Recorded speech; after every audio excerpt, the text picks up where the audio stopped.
Hey, howdy, hey, my brewing brothers and sisters. Greetings, Cretans. Oh, yes, that's You what I wanted inspired to me, hear.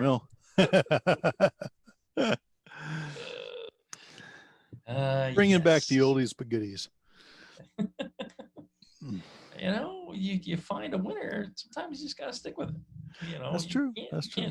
You can't new Coke that your introduction here. You're right. You You're can't be right. messing with it. Got to go with the classic. Yeah. Right, right. People want the classic. They enjoy the classic.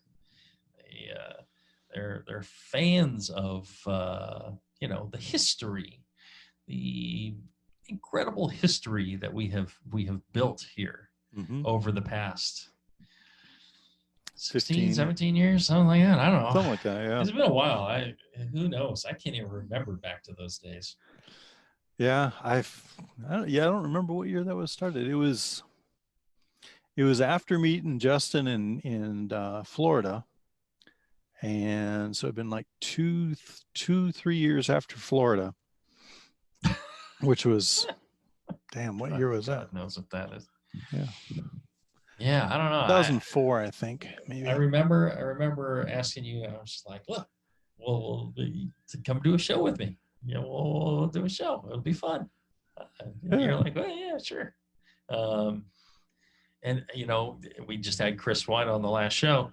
I remember when I first met him. Oh yeah. Which was the same time I think I met you, which was at MCAB in Berkeley. Right, 2001. Yep. Yeah, and I remember him and Dave from Y East. Oh yeah, yeah. Dave Hodgson, yeah. He was there too, and I remember, asking about certain yeast. I think I was looking for a yeast that would give me the Eyinger character, and was asking them both about various lager yeasts, and Logson's just like, yeah, try this one, try that one. He's like, yeah, those are pretty close, or one of them's the same. And but Chris was like, well, I can't really tell you that. I can't really tell you where the yeast come from. I'm like, well, which one's similar? So I remember that he was very very cautious about declaring a yeast came from somewhere. He wouldn't know it. So I thought that was it's just stuck with me all these years. That's cool. You know what else is stuck with me? Like an STD. There you go. Our good friend John Blickman. That's right. He is stuck by us through thick and thin, hasn't he? Like a horrible case of herpes. He's in there, man. He's not. It's just not like a surface thing, man. He's in your body. He'll flare up from time to time. Every once in a while, he shows up. Yeah, and well, see, here's where the analogy breaks down. Because he makes things more wonderful when he does show up. That's true. Yes. He isn't painful, itchy, disgusting. He's wonderful, funny, smart, generous guy. And we love seeing him, and we love joking with him. He is a brilliant engineering mind and has created some of the most innovative products for brewing known to mankind. So you want to check it out, blickmanengineering.com. And when we finally get back to having conferences and stuff, and when he's there, go check that out too, because he usually brings some really new, neat stuff with him, and it's always worth checking out. And they usually have some giveaways and freebies and stuff, so check it out. Wonderful people there at Blickman Engineering, wonderful equipment. Anything from your more basic brewing equipment, solidly built, to the turnkey pro equipment. They got it all. So check him out, blickmanengineering.com. He's paying for the show, so you don't have to. There's your reason why you should check it out. All right. Today, we are doing Q&A, live Q&A. Yep. We're going to answer your questions. If you've got questions, you can just type them there in the comments section of the live on Facebook feed, and the lovely Bevo will capture your questions and pass them along to us. Let's see. Start off with this one. Rich, he says, beat my juice in my brew. No. Beet juice in my brew. Oh, beet juice. Yes. Right. Woo. That seemed a little weird. Hello, Malty and the Knowledge. I guess we have new nicknames. Nice. I don't know. I'm kind of liking yours better than mine. I don't know. Let's see. I love everything from the Brewing Network, especially Brew Strong. Hey. I have learned more than I could have ever imagined and truly value your opinions. Okay, fawning done. I brewed a red ale that my wife really likes, a Southern Tier copy of Battle in 4 Dimensions, as much as I could. On the bottle, it states, with a splash of beet juice. My question is how to best implement the beet juice and the type. I left it out last time. The only ones I could find locally were all lacto-fermented. I thought if I boiled it, the bugs would die, but ferment out. If it's added during the ferment, it might sour my beer, and the juice always contains sugar, liquid, dried, and crystallized. So bottle bombs were on my mind if I added during bottling. At my local health store, I found that they could press just the beets. But again, that's what's the best way to implement. 1 cup has 19 grams of sugar. Any advice at all will help, but as I have just started listening a few months ago and even listening like 18 hours a day, I'm still pretty far behind. If you guys had the time, an email would be helpful, although I'd love to hear it on air too. Thanks, Pope, and his deftness. Okay. I don't know what you are so deft at.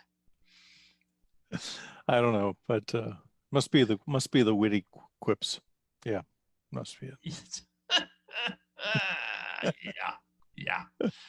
I don't know if Rich is playing with a full deck at this point. Let's see. He wants to use fresh beet juice or beet juice. I'm imagining Southern Tier is kind of throwing in some beet juice mainly for color. Beet juice is beets are a common food coloring that's used just to give things a nice red color. So since it's a red ale, maybe they weren't getting the red they were looking for, and so they threw in the beet juice. I would look at a couple of possibilities. One might be just using the juice from canned beets. There you go. It is sanitary. It is. I don't know how much sugar is in it. You could probably use it as a priming sugar. Yeah. If you're bottling and you're using a priming sugar. If not, I think you could add it towards the end of fermentation. And I think most of the sugars that are in fruits, vegetables, stuff like that, it ferments out super easy. It takes just a moment, overnight it pretty much is gone. And I don't think it will mess with your ABV much. It might bring the ABV down a little bit, depending on what type of beer it was. But, if you're not putting in gallons of it, I wouldn't worry about it. Yeah. So I think you could just pour in some and, you could use the fresh beets. You could use whatever. The problem with the fresh beets is even somebody presses it, it's going to be, there's going to be bacteria in it and wild yeast. So the only way I think you can do it is to get something that's kind of packaged. If they have a beet juice that doesn't have like added sugar and things like that, that would be the way to go.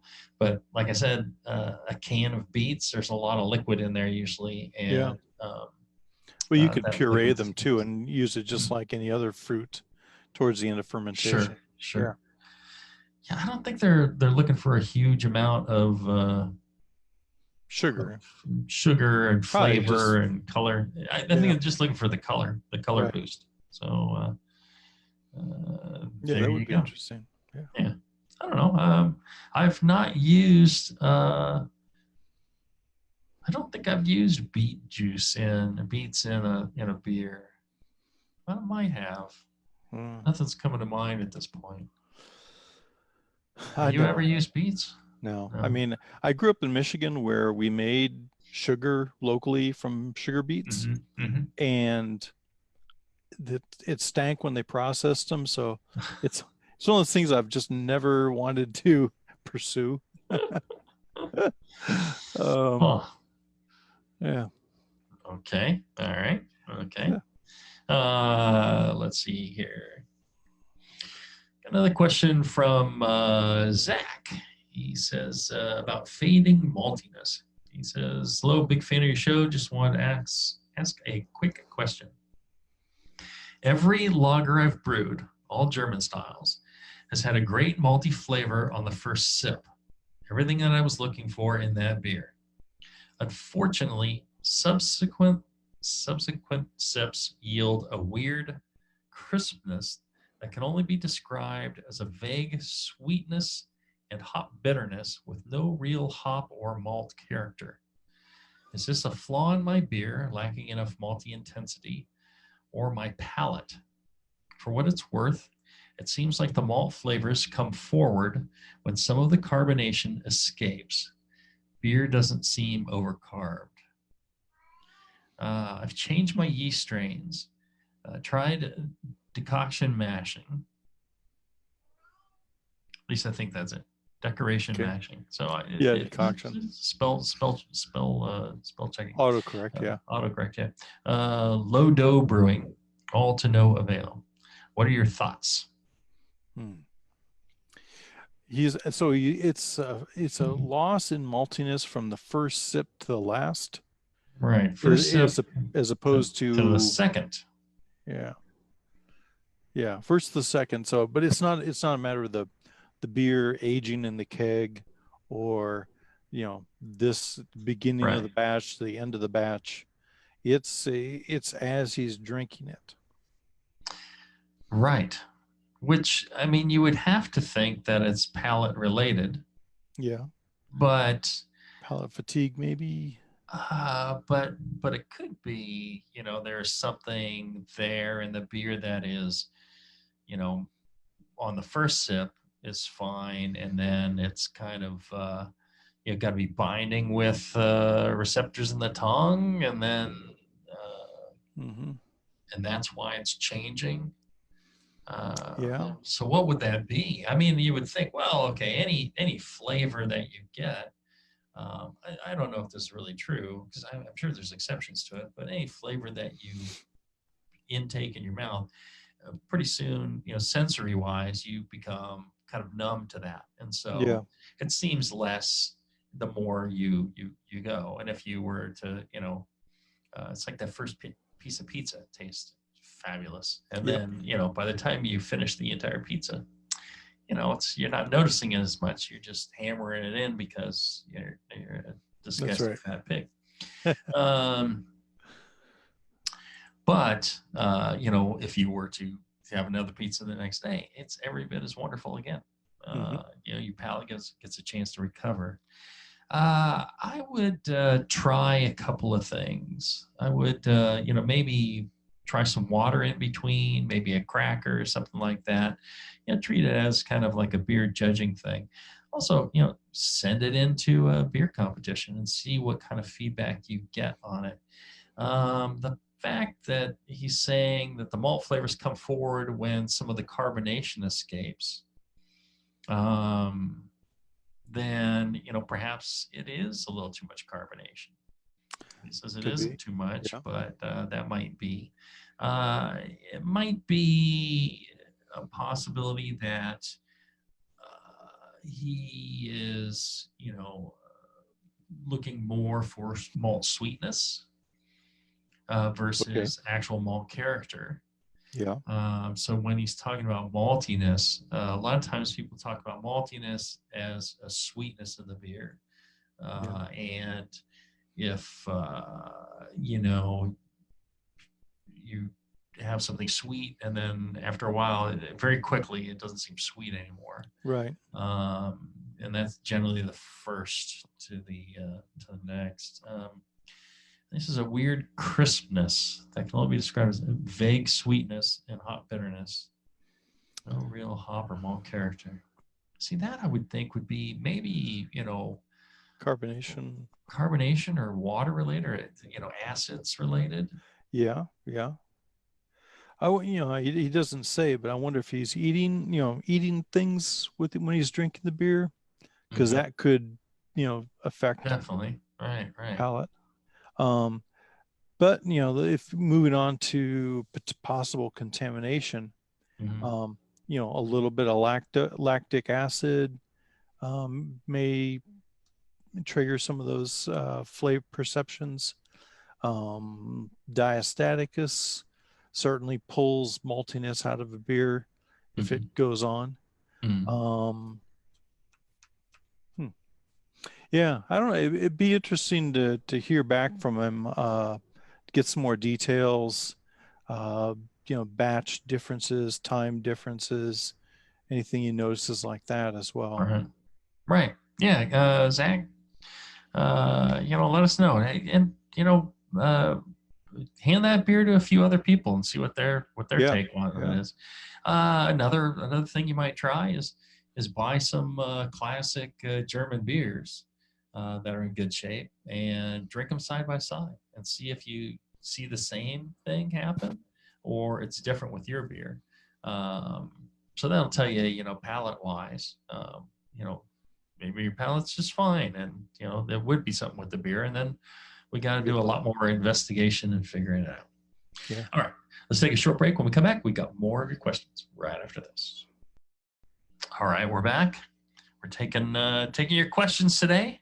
If you've got any questions while you're listening live, type them in the comment section of the video, and the lovely Miss Bevo will gather those up and pass them along to us. Any questions you have about brewing, feel free. Okay. Steve, he has a comment on our older shows. Ah, About one of the temperature oldie but control. goodies. Right. People, they listen to these shows and then they throw it back in our faces. Well, maybe not in your face, but throw it back in my face. Oh my God, you said this, you did that. What were you thinking? I wasn't thinking. I was That's probably right. drinking and I wasn't thinking. That's just the way it is. Steve says, "Hi, legends." People are coming up with some Yeah, nice greetings here. I that's think right. Yeah. they're leaning in hard. I've just been listening to an old Q&A show from 2011. Oh my God, I didn't even know we were doing shows in 2011. I guess we were. That's only Yeah, yeah. 9 years ago. Where someone asked about using an incandescent light bulb for temperature control. Oh, yeah. They were worried about the light generated and whether they could cover the bulb. I think a great alternative and safe option is to go to a reptile shop where they sell ceramic heat lamps, which are a ceramic block on a light bulb spigot that plugs into a standard light bulb socket. They let off a lot of heat safely and no light whatsoever. He gives an Australian URL for a Reptile One ceramic heat lamp. So I think Okay. you just Google or Bing your Reptile One ceramic heat lamp, and Amazon will have it to you before the show is over. Thanks so much for your show. It's been so much fun listening and learning. I don't know what I'll do once I've caught up on the remaining 8 years worth of back episodes, not be able to binge new content. Take care, cobbers. Cobbers. I don't know. Nice. Well, I don't know what a the cobber is, but yeah, must right. be an Australian thing. Perhaps. He didn't mention if he was in Australia. I just surmised. Well, light on fermentation isn't a huge deal unless it's ultraviolet light, and then you're maybe looking at some hop skunking. Incandescent, I'm not sure what proportion of incandescent light tends to be fluorescent. I would think it's a small. Or have ultraviolet. Yeah. Yeah, There is some, but not nearly as bad as, like a fluorescent light, I guess. Yeah. When I was writing how to brew and I was saying, keep your fermenter out of the light, I meant keep it out of direct sunlight so Mhm. that it didn't heat up, and exceed your fermentation temperature. That kind of thing. That's why I was, you know, Oh, cautioning there's a against lot of light. UV light in sunlight, so Oh that yeah, can be an yeah. issue too. So yeah, it's not a matter of keeping your fermenter in the dark. It's simply don't throw it in full sun and get it hot and skunked. Right. Well, and I like Steve's, Yeah, yeah, the suggestion reptile heater. because, probably might be safer than a light bulb. A little incandescent light bulb. It's easy to break. Yeah, There's just yeah, a lot of other things. It doesn't do well in humid locations, yeah, things like that. So, yeah. And they yeah, don't. reptile heater's a good idea. I was a big fan of the heat wrap, the stuff Oh they yeah, use inside modern heating pads, that yep, plastic sheet. Always like that because you can just put that right on the fermenter, yep, get better conduction that way. yeah. I used to use a fermentation chamber where I had uh, an air You get conditioner. naked and float in a solution in the dark next to your fermenter. It's an Is idea. that That's an is that your idea. fermentation chamber? Is that what? Yeah. That's what I imagine it would be like. Yeah. No, that's what they call it, the man cave. Yeah. No, the fermentation chamber was an air conditioning unit, and then a small, ceramic heater fan combination Mm. plugged into a two stage controller. Hmm. So temperature goes too high, the air conditioner kicks on.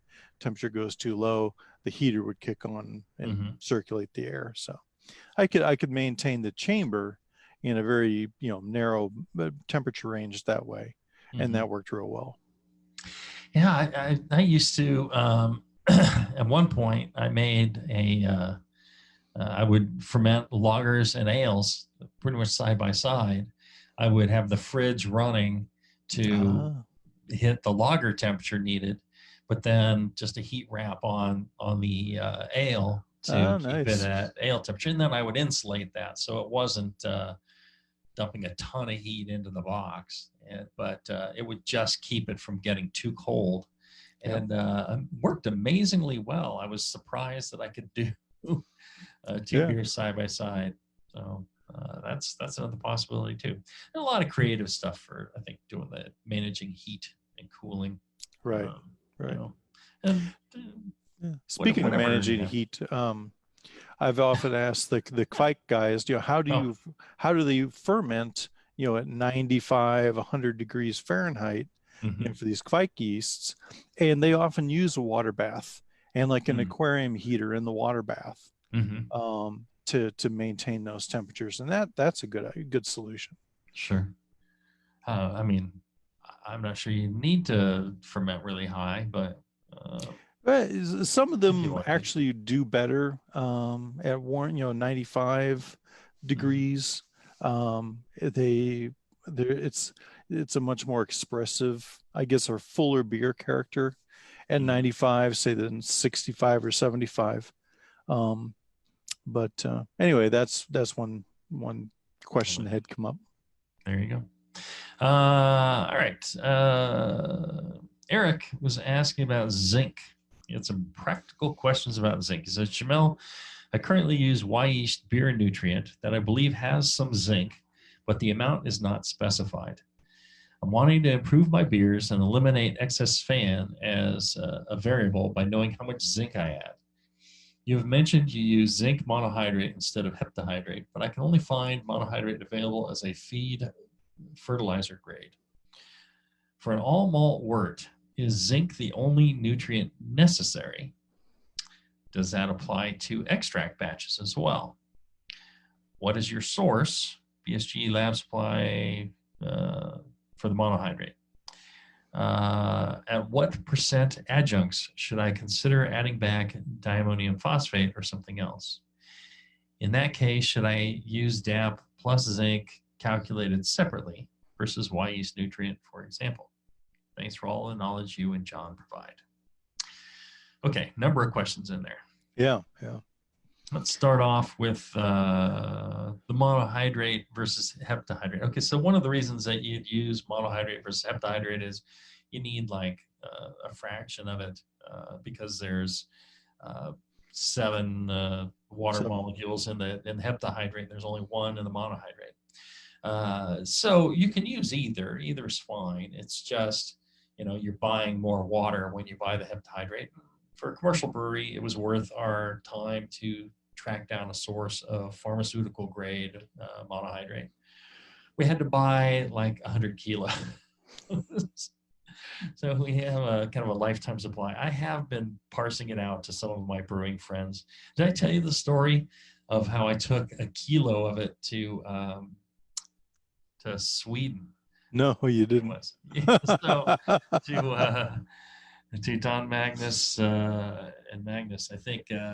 So I put in. I asked my guys to get me a kilo, and they must have purposely, taped it up with that brown tape you see, plastic tape you see on the shows. So, looked like a kilo of cocaine. Not that I've seen a kilo of cocaine in person, but I've seen on TV enough times Right. In the to movies. say like that's exactly what it looks like. And so I'm just like, oh my God, what am I going to do with this thing? So I put it inside another Ziploc bag, and I just threw it in my luggage. I'm like, oh, well, what the heck? And then I'm like, wait. So I typed up a note that said, to whom it may concern, this is, zinc monohydrate. It's a nutrient used in brewing beer. I'm visiting a friend that brews a lot of beer, and I'm bringing this to him as a gift. And, I just like, I hope it makes it. And so I put that note in there, put it in my bag. Sure enough, when I got to my destination, it had one of those little cards in it that says your bag was opened and searched.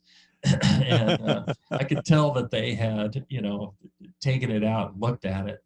And, but it got through no problem. I was just like, once I agreed to bring it, I'm like, that was stupid. I'm going to end up in some back room at the airport with pants around my ankles, explaining why I'm toting a kilo of white powder internationally.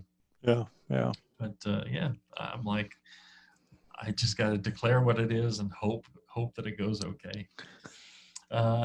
So yeah, we were able to get a pharmaceutical grade. I don't know about using feed fertilizer grade. I mean, it is going into food. They feed it to cattle and stuff. So I guess that'd be okay. I mean, yeah. If I was home brewing and it was for me, I wouldn't care. That wouldn't stop me at all. I'd be yeah, sounds good. Load me up. But the heptahydrate you can get through BSG. It's a Murphy's, or it's a, what is it? I think it's Murphy's. Murphy's. It's a British or Irish supplier that makes it. It's kind of pricey, but on the homebrew scale, you're not using that much. I think at the size that we are, we're doing 34 barrels of whatever. It's with monohydrate, it's like 4 grams or something like that. It's almost nothing per batch. Yeah. So that 100 half kilos, teaspoon. It's going to last us a long time. Well, and the way to measure it out is measure a larger quantity. On a scale that you can accurately measure. Get the best scale you can, or use the best scale you can, borrow a scale or something like that. Measure out, a larger quantity, like 100 grams. Put that in a liter of water, shake it up, get it dissolved. And then you can do the math to say, well, okay, I need like 5 mils of the solution, or 2 mils. Good idea. Yeah. You can pipette it into your batch, because you gotta be careful. You don't want to overdo it with zinc, because that can be just as bad. So John, for an all malt wort, is zinc the only nutrient necessary? Well, yes and no. Yes, but you're talking about yeast need, and if you're using fresh yeast from a yeast supplier, such as our good friend Chris White from White Labs, that's got all the zinc it needs for that one batch. Now, if you're, serial repitching and not buying fresh yeast each time, that's when you need to add zinc. And that's what you all do there at Heretic, is you repitch and therefore you add zinc. Homebrewing scale, if you're not repitching, you really don't need to add zinc. I'll say on, when we're doing something that is a bigger beer, something where like 1080, Yeah. A little extra zinc will help with some of those, keep them from becoming really slow. Okay. So Yeah. I've always thought that a little bit there seems to help. It should only be part of the process and utilized in the budding, but it certainly doesn't hurt. Yeah. Even on that first batch, certainly doesn't hurt. One comment he made that caught my ear was he said zinc is a replacement for fan, or to make up for fan. No. Okay. No. He was talking about, let's see, he wants to eliminate excess fan as a variable. So if he's got a yeast nutrient that has fan and zinc in it, and then, he's adding that, you're adding extra fan, which you don't necessarily want to do, because excess fan can cause a hot ferment. And then, and sometimes with the yeast nutrient, if it looks like the ferment's raging, you feel like it was a better nutrient. But you got to be careful too much fan. And an all malt wort should have enough fan in it. Should have, yes. Generally does. It's only when you start using non grain based adjuncts and you start thinning things out with like a lot of sugar that you run into that issue. So all malt wort, adding some zinc is definitely the way to go. Zinc, some oxygen, and you should be good. Let's see. Does that apply to extract batches as well? Yeah, I would think so. Yeah. Same wort. Especially if it's a all malt extract. If it's an extract that has like a bunch of sugar in it for some reason, I don't know. I'm assuming something like that exists. I don't know. Yeah. Again, it depends on the yeast you're using, is why whether you really need zinc or not. It's not so much the wort composition. If the wort composition has sufficient zinc in it, then you don't need it. Well, it's a yeast need, not a wort push, if I'm making sense there. Yeah, and there is zinc in malted barley, and should be in the extract that you're using. That naturally occurs. The problem is it's where that grain was grown, because it takes it up from the soil, and if it's in a place where there's not much zinc, then you get a lower amount. And sometimes you get enough. They say there's just barely enough in malt to carry the fermentation and for the yeast needs. But that can go down, and that could be high or low. So again, that's why I'm always a fan of zinc. What's your source? BSG lab supply. Like I said, we were able to find a supplier. My lab guy was able to find a supplier. We were able to order somewhere on the East Coast, I think, a large brick, and then we cut it down. We added some baby laxative to it, and put it in little bags. Let's see. And what % adjunct should I consider adding back? Diammonium phosphate or something else? 30%, I would say. Yeah, 30% certainly. You can do it, 20, but you're generally good to about 20 or so. In that case, should I use diammonium phosphate plus zinc calculated separately? I prefer that. I hate it when somebody combines things for me and expects me to just use it that way. I hear you. That's my preference, but I'm an odd guy too, so there you go. Let's see here. maybe we get one more in.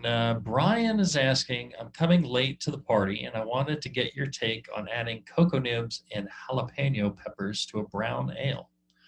Grist is as follows: 80% British pale malt, 5.4% of a Crystal Lady and a Crystal 40, Cara Aroma, 3% pale chocolate, IBU 23 Kent Goldings.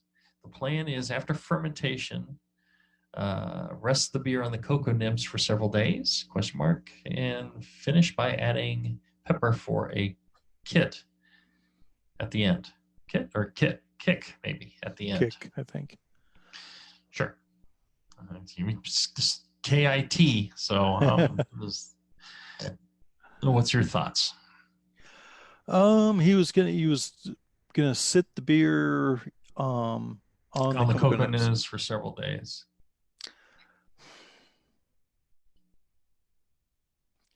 Yeah. I mean, I would probably add them to the whirlpool myself. Mm-hmm. I think you get better extraction that way. Right. Then you don't have to worry about any sort of contamination or anything. Yeah. Yeah. Get rid of the sludge factor in the fermenter.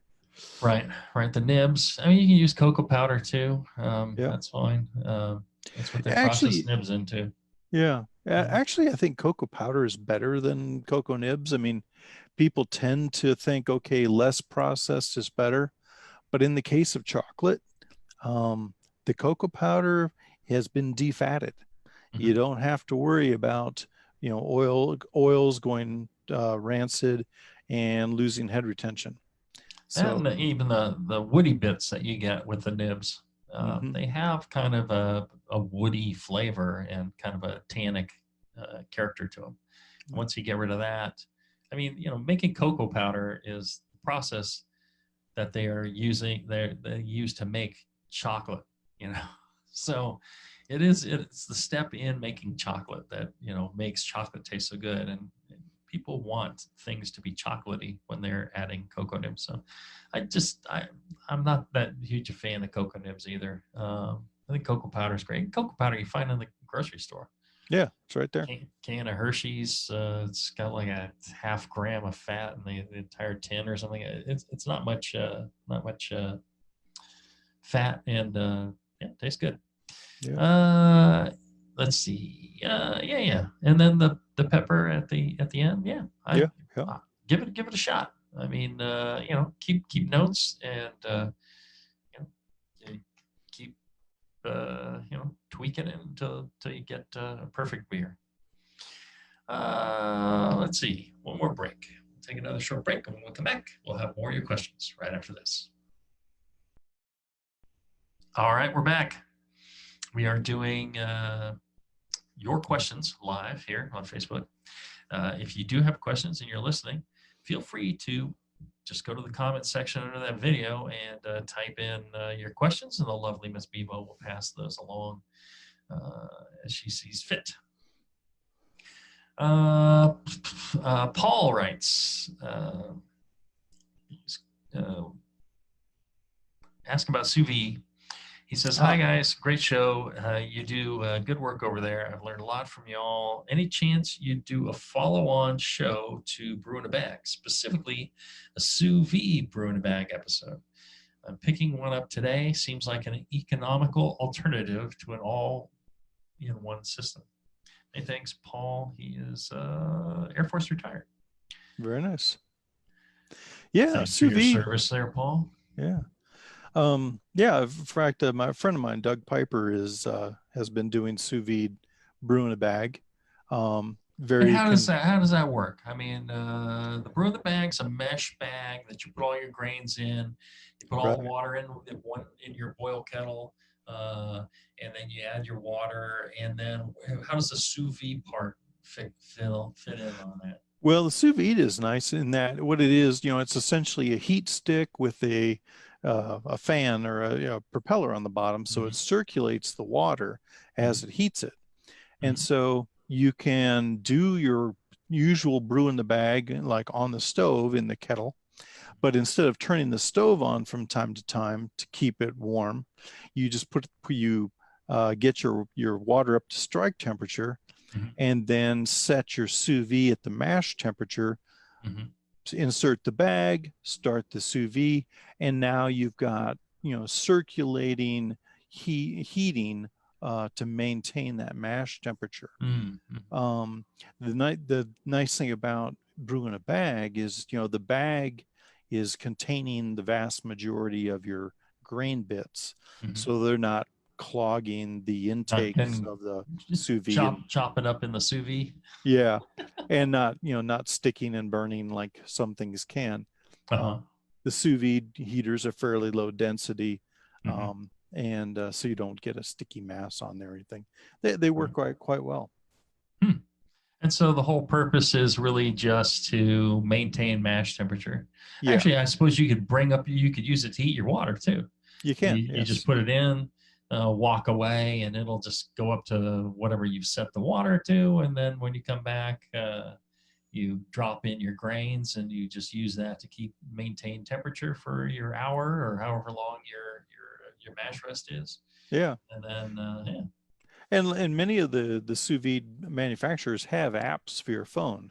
Mm-hmm. So you can, set the temperature, monitor the temperature, have it, beep you when it's at temp, or when the chicken's ready.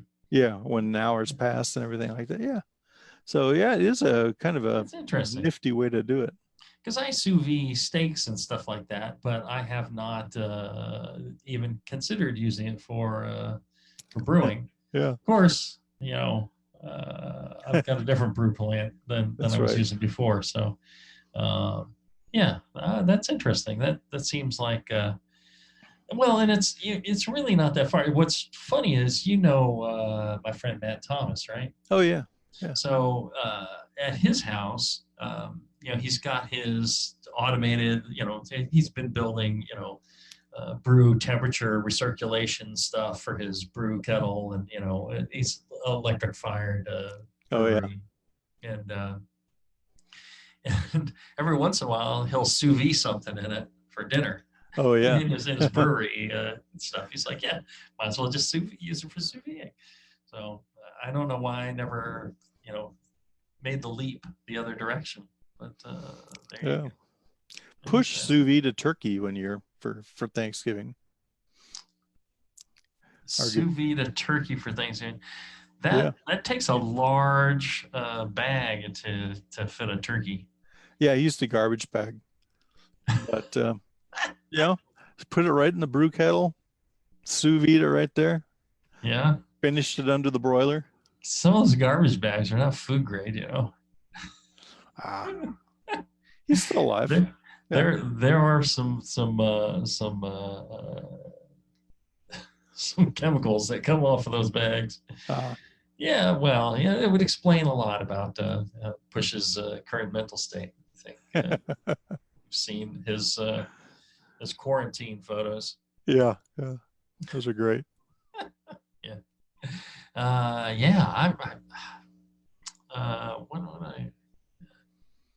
I started doing bacon wrapped pork tenderloins, and then I'll sous vide them first, and in a vacuum bag them, and then sous vide them, and then so the bacon's right tight up against it, and it all kind of forms its own spot. Then you take it out, you just roll it around on the grill, finish up the bacon. Oh, it turns out really nice, super moist and tender. Yeah. Maybe I'll make one of those this weekend. Yeah. Let's see. Jeremy writes, he's got a hot break question. Hello, my brewing brothers. Hello, I have a Jeremy. question regarding bringing work to a boil and the hot break. I'm having a hard time managing the hot break with my setup, and I'm wondering if there is something I can change to help make this a less dramatic event every time I brew. I have a 10-gallon boil kettle with a 4,500 watt electronic heating element. Typically, my pre-boil volume is in the 7.4 gallon range to get 5 gallons in the fermenter. Okay. 18% boil off plus minus a gallon for trub, etc. When I approach the hot break, I'm usually manipulating the power to my burner very closely to try to allow foam to build but keep it from boiling over. It usually takes 5 to 10 minutes of turning the power down when it is about to boil over and then turning back up when the foam settles down. After this teeter-tottering of heating, it doesn't seem like I get a true hot break to happen. I'm curious if there is a different approach, power management, additives, etc., that can help me be more successful with this critical portion of the boil. Please note my boil kettle is an anvil, so I'm confident that it is not the problem. Love the show. Keep up the great work, Jeremy. Okay, well, the hot break is going to happen, whether it looks dramatic in terms of the amount of foam generated or not. It's a coagulation thing that occurs time and temperature. So if you're boiling and you're not at 16,000 feet, it should be happening pretty thoroughly. Well, and motion also will add to that coagulation effect. And I think it's an interesting question, though. Yeah. I wonder if because there's times when you boil vigorously, and you can get those large chunks of break material, or I wonder if doing this initial simmering when a lot of the break is going to occur, maybe you're getting smaller bubbles, maybe you're getting finer chunks of break material, so maybe it looks less impressive. I'm not really sure, but maybe it looks less impressive because you're forming smaller chunks versus more substantial looking chunks. If he's trying to kind of maintain that same vigorous boil and not worry about a boil over, then putting something like a strainer over the top would help, collapse the foam as it tries to boil out.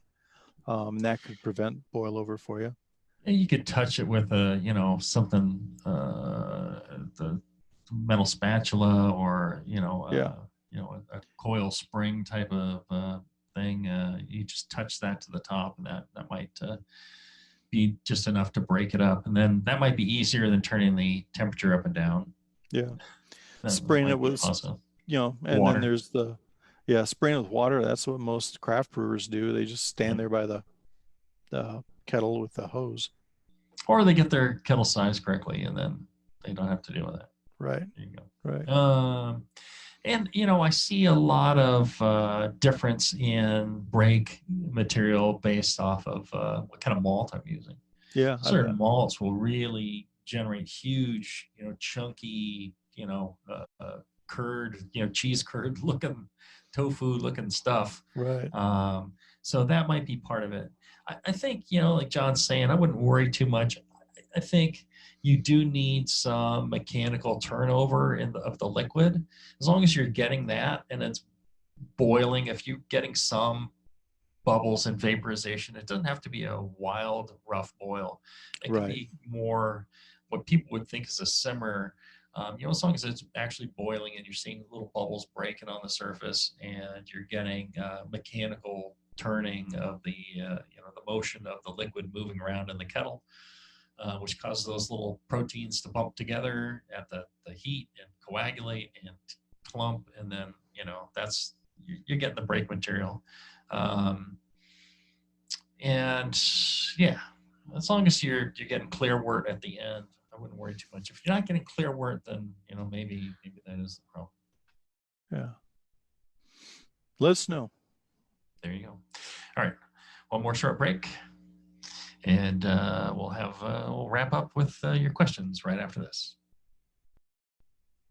All right, we're back. We're doing a live Q&A show. Let's see. Richard asks, both Y East and Y Labs have done away with the manufacturing date and replaced it with a use by date. My calculator wants a manufacturing date. How do you calculate that, and why did they do that? I think that, I don't know. I thought that they always had a use by date, or maybe they've changed over time. I think, it's pretty transparent enough because they will tell you what their manufacturing date is based off of the use by date. I think it's like 6 months or something. Yeah, is generally what they use. It varies depending on what it is that's in the package. You know, they have a different date on bacteria cultures, for example, than they do on the yeast cultures. So I think that's a much shorter date. I think it's maybe like 4 months or 3 months or something like that, whereas the yeast are 6 months. Right. So what I would do is just reach out to the yeast manufacturers and just say, hey, what's the time between manufacturing and the best buy date or use by date? And they should tell you, or it might be on their website in the FAQ or something. And that way you can put it in your calculator. Why did they do that? I think in the case of yeast, in the case of most places, I think most people are not that savvy about what they should be looking for time wise. A lot of people aren't that heavy into brewing like all the rest of us. Yeah. And that might state regulations may be part of the reason as well. A lot of food internationally regulations, yeah, you use by or best by dates are usually what's mandated as far as food safety, and it could be to market yeast in particular states. They're looking for that kind of declaration. I think they need it internationally, but I don't think they need it in the U.S. It might be. I don't know that state by state they have a regulation on that, because usually the FDA kind of covers that sort of thing. And I don't think this is an FDA regulated thing. Okay. I don't know. I think beer ingredient. I think it's they generally recognized as safe, huh? Yes, absolutely. Yeast should be. Although what we learned in our previous show was there's a lot of deadly yeasts out there. So that's right. Go figure. All right. We got. We'll wrap up with one from John. He's got a polygal question, which is not the party gal, but the polygal used in the many grains in one wort. Yep. That we came up with. Good evening, brewers. After all, it's always 5 o'clock somewhere. Let's see. I want to try the polygal technique to make 11 gallons of a wee heavy. I have a question about brewing salts. Short version, how do I treat the mash water for the second batch? You really don't have to. Right. Because it's your mash water, your second batch is the wort from the first batch. So it's already been treated. It should pretty much be fine. I guess you could have a pH swing if you had some wort that was really a lot of roasted malt or really a lot of pale malt.